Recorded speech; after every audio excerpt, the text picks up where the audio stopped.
हिंदू धर्म में पुत्र का माता पिता से पहले मर जाना अत्यंत पीड़ादायक और अपशकुन माना गया है। इसे जीवन में सबसे बड़ा डैक कहा गया है, क्योंकि यह प्राकृतिक क्रम के विपरीत होता है। धार्मिक ग्रंथों और पुराणों में इसके पीछे अनेक कारण बताए गए हैं, जिनमें से मुख्य कारण पूर्व जन्म के पाप, इस जन्म के अधार्मिक कर्म और संस्कारों की उपेक्षा माने गए हैं।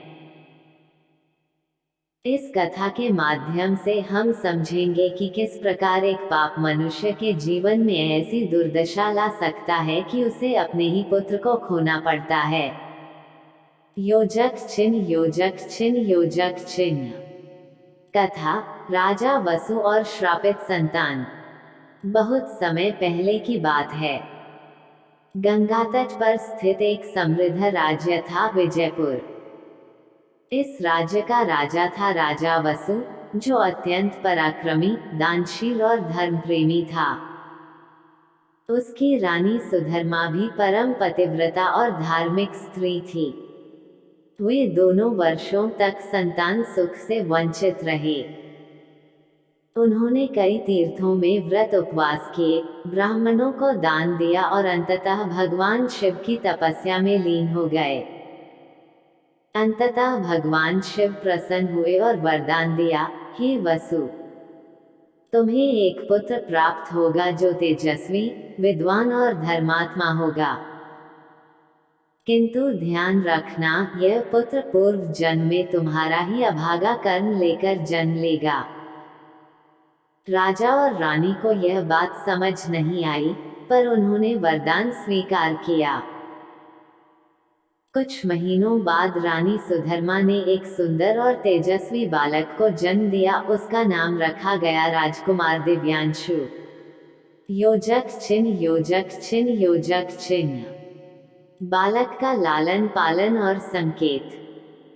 राजकुमार दिव्यांशु बचपन से ही अत्यंत बुद्धिमान और धर्मप्रिय था, लेकिन उसके स्वभाव में एक विचित्र बात थी। वह अधिकतर चुप रहता था, मंदिरों में बैठा रहता और कई बार उदास होकर कहता, मुझे अधिक समय नहीं है, माँ। मैं भगवान को जल्दी मिलूंगा। रानी घबरा जाती, लेकिन राजा उसे बहलाते।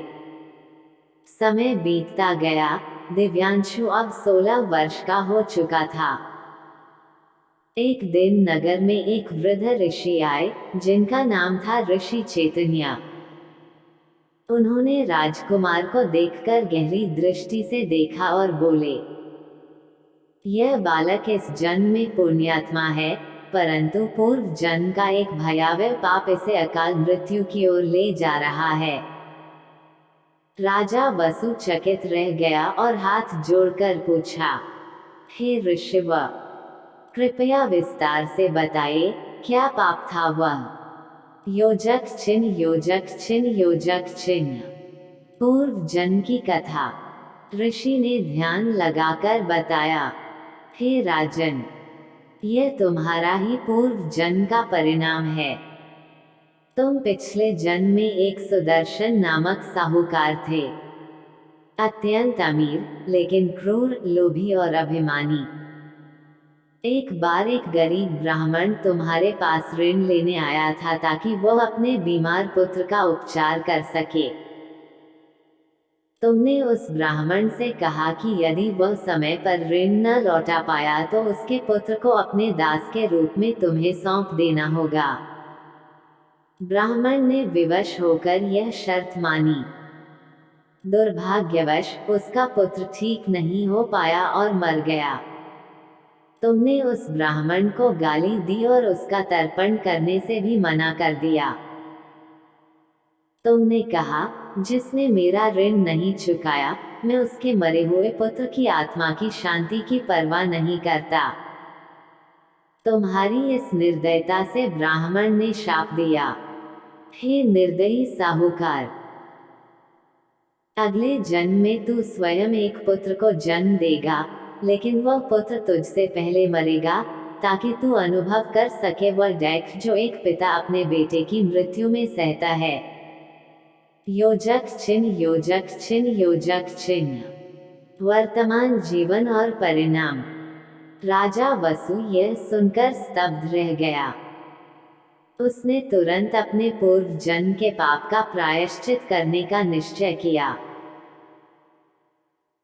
उसने अनेक यज्ञ किए, ब्राह्मणों को अन्न वस्त्र दान दिए और अपने पुत्र दिव्यांशु के लिए विशेष पूजा का आयोजन किया। लेकिन विधि का विधान कौन टाल सकता है। एक दिन दिव्यांशु अकेले जंगल में तपस्या करने गया। वहीं उसे एक नाग ने डंस लिया। जब सैनिक उसे लेकर आए तब तक बहुत देर हो चुकी थी। अंतिम श्वास लेते हुए दिव्यांशु ने कहा, पिताश्री, यह जीवन मेरे पूर्व जन्म के शाप और आपके कर्मों का परिणाम था।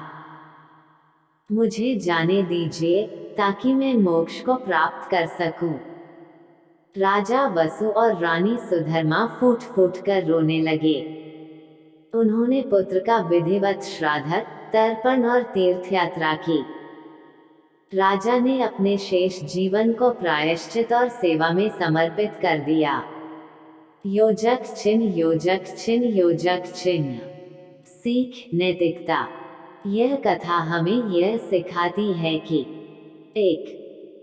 किसी भी प्राणी के साथ अन्याय या अभद्रता न करें, विशेषकर जो असहाय हो। 2. पूर्व जन्म के कर्म भी हमारे वर्तमान जीवन को प्रभावित करते हैं, इसलिए सजग रहें। 3.